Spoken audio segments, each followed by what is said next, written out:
Hello dear students of Standard 10. DAV Mall Public School welcomes you all in e-learning classes. Here Nitin Pushpatode, your social science teacher. Today's topic is Age of Industrialization Part 2nd. Students, in the previous online session, we learned about the routine industrialization, then the age of Indian textiles and the coming of factories. Okay students, so today we'll start about the Age of Industrialization Part 2nd. So let's start our today's online session. Next point is situations of weavers. Okay, students, what about the situations of weavers during the age of industrialization? Listen, as Indian fine textiles were in great demand in Europe, students, the East India Company was keen on expanding textile exports from India.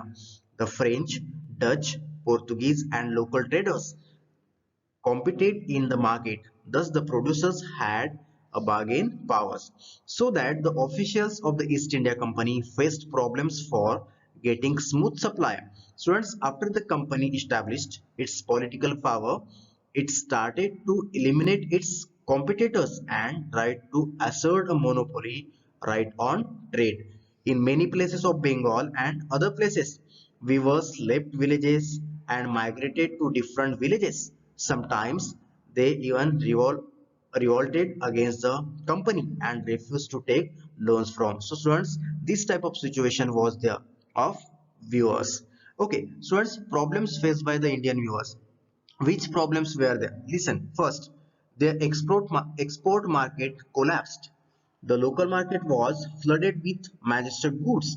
That means, students, these important cotton goods were so cheap than that Indian weavers could not easily compete with them. Next, cotton exports from India increased due to the civil war in USA. So weavers in India did not get sufficient cotton and they were forced to buy raw cotton at high prices. Students, these problems were faced by the Indian weavers. Next point is Gomastas. Students, who were the Gomastas? Listen, they were the paid servant to supervise the weavers, collect supplies and examine the quality of the cloth. The new Gomas, having no social links with the villages, acted arrogantly and punished the weavers for delay in suppliers.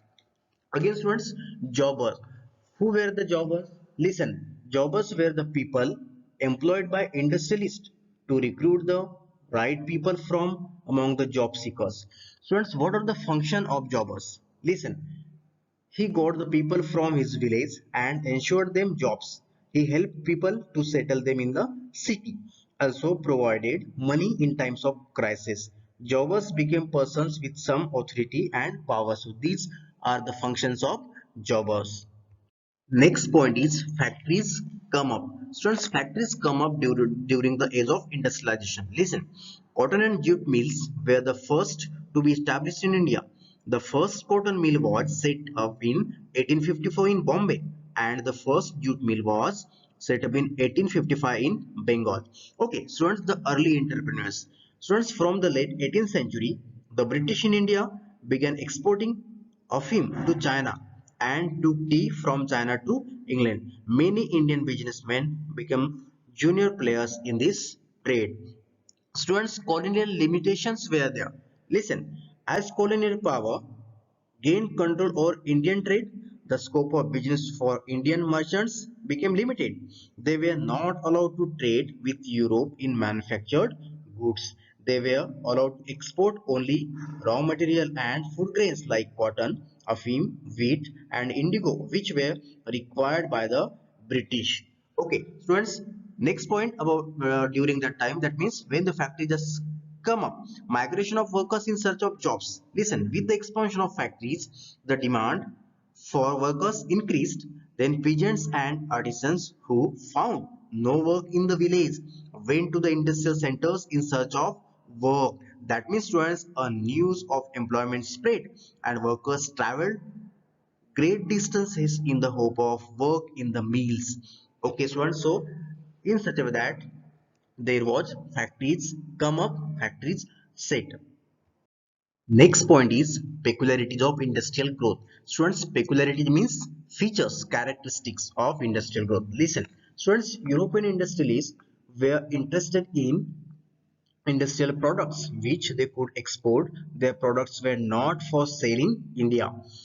Indian businessmen began setting up industries in the late 19th century, and by the first decade of the 20th century, a series of changes affected the pattern of industrialization. Students in our country, as Swadeshi movement became stronger, the nationalist leaders urged the people to boycott foreign goods. Students, small scale industries predominate. Okay, students, large industries were mainly located in Bengal and Bombay and formed only a small segment of the economy. All the rest of country, small scale production continued to predominate. Students, handicrafts production actually expanded in the 20th century by adopting new technology like fly shuttle. Okay, students, what was the role of weavers during that time? Students, amongst the weavers, some produced coarse cloths while others were finer qualities. The coarse cloth was purchased by the poor. Its demand fluctuated due to bad harvest or famines. Students, famines did not affect the sale of fine varieties such as Baluchari and Banarasi saris. Further, mill could not imitate the intricate designs of the weavers. So, students, these are the weavers. These are the weavers' role during that time. So, students, this type of peculiarities was there of industrial growth. That means these are the characteristics of the industrial growth. Initial stages of advertising in India. Students, how did they advertise their product in India? Listen, when Manchester Industries began selling cloth in India, they put labels on the cloths, on the cloth bundles. Which labels? Made in Manchester. Then sometimes Indian god and goddesses pictures were used in these labels. Students, by the late 19th century, manufacturers were printing calendars to popularize their products as calendars were used even by people who could not read. Students, advertisement sometimes became a vehicle of nationalist message of Swadeshi. Students, already you know about the role of advertising. Yes, we are seeing a many advertising through the newspapers, radios, televisions, etc. Students, look at the given graph.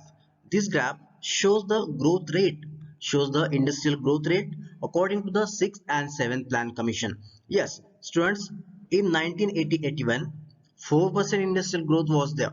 Then in 81 and 82, it rose up to the 8.6, then 82 83 4.1, so such like so on till 1990-91. 8.3 percent industrial growth rate was there. That means the industrial growth rate in 1990 to 91, 8.3% was there. So students, in such a way that this graph depicts the message about the industrial growth rate during 1980 to 1990 according to the 6th and 7th Plan Commission.